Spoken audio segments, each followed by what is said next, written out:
Hi, I'm Trish Crossin. I'm the former Senator for the Northern Territory, but prior to that, one of the founding members of the Working Women's Centre and the inaugural chairperson.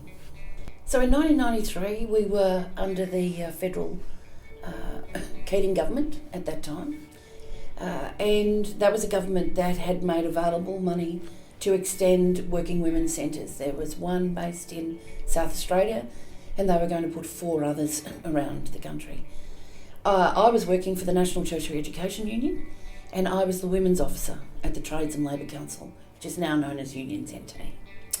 Denise Spinks was working at the CPSU as their industrial officer.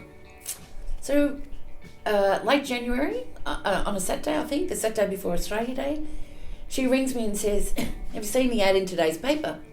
There's an ad that says applications are now invited for a grant funding to establish working women's centres around the country. She said, what do you reckon? I think the Northern Territory should apply. How could we do that? Well, let's get the backing of the Unions NT to do that. So we put that proposal to them on the Monday. Then we realised that the applications actually closed 4 days later. We spent a lot of hours with a lot of fun and a lot of stress putting in an application, and we got it to Canberra within 4 working days. We wanted to establish a working women's centre in the Northern Territory, predominantly because we knew that there were a lot of women in the workplace that were undergoing immense stress and pressure because of the lack of understanding of the industrial relations system. Women who were being harassed, being bullied, women who were being underpaid, significantly underpaid, women who were being fired and dismissed for really no reasons at all. But also women who were too reluctant to go to a trade union for assistance or didn't want to go to a trade union for assistance because it was a very male-dominated industry. We saw an opportunity here for us to establish a centre that would encourage women to take action and to get some fairness and justice if they were untreated fairly in the workplace. Women's committees were just starting to be formed. This idea about women actually, I suppose, flexing their muscles and wanting a greater say in what happened in the workplace was starting to take momentum again. But also, even though we were under a federal Labor government, that wasn't the case here in the Northern Territory.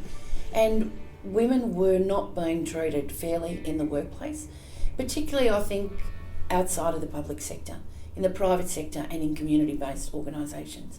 And as I said, the trade union movement's a very male-dominated industry, and there were a lot of women who were very reluctant to actually approach a male organiser in the trade union movement. So we're talking about trade unions back then who were just seeking to bed down in enterprise agreements maternity leave beyond the 6 weeks. We're talking about enterprise agreements that didn't have family leave or compassionate leave in them. Certainly nothing about breastfeeding in the workplace, and certainly nothing about supporting victims of domestic violence.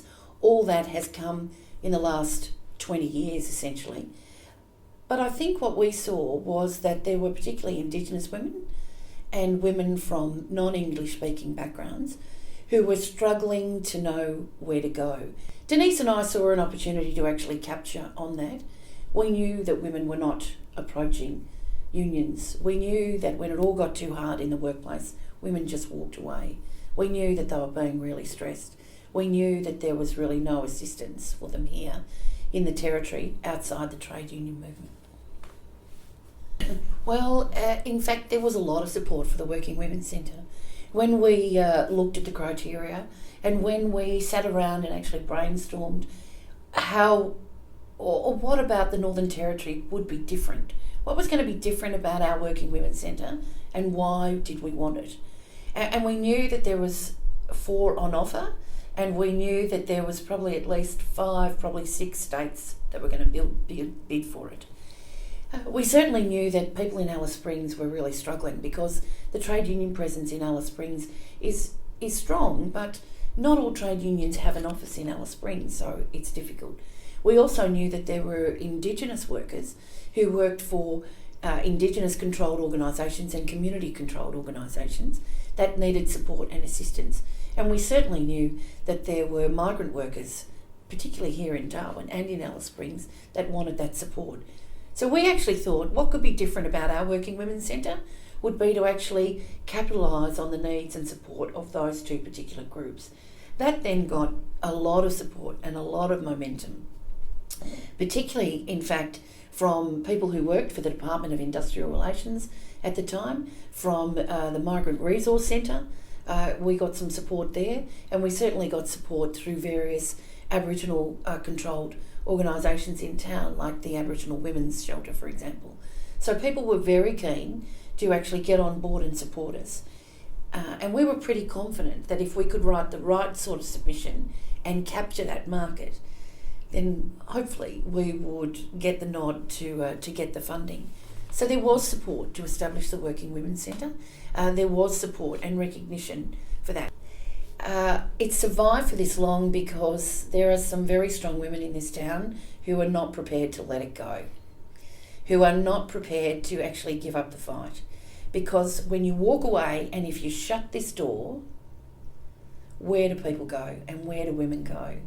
I know from my previous experiences as an industrial officer with the union movement that when you have stress in the workplace to the point where you are physically sick and you cannot sleep at night and you're not eating properly, it can be one of the 3 most stressful experiences in your life. And I think there are women in this town who have met women who have gone through that and have worked with women and supported women. But not only that, who have won their battles, who have proven that they have been discriminated in the workplace, that they've been treated unfairly. So I think it's the support and the win that you get in helping these women that it's almost like a fertiliser, I guess. It encourages you to keep going. And I know the Working Women's Centre has grown, the statistics has grown, the number of people who come through the door, the range of cases that you deal with has grown. And I think because of that, women in this town don't want to let it go. They see it now as part of of people's rights in this town. We have the Darwin Women's Legal Service. We have other services for women. People now in this town, or in the Territory, I think, now see that this is a crucial women's service in the industrial relations and in the workplace arena. So we've had many battles over the 20 years. Well, we've struggled for funding. I know the committee has struggled for funding, but committed people who are there to actually support women in the workplace have been determined that the door is not going to shut on this centre. And I think it's an incredible legacy that each and every person has handed on the baton, and each and every person has been significantly fired up, I guess, to want to keep it going. The banner behind us was actually something that was developed during Gillian Harrison's time, when she was actually the coordinator at the Working Women's Centre. So there was, first of all, Pam Morgan, and then when Pam left, Gillian took it on. And there was a view that, we should have a banner that goes out publicly that we could use in marches, in May Days, on International Women's Day.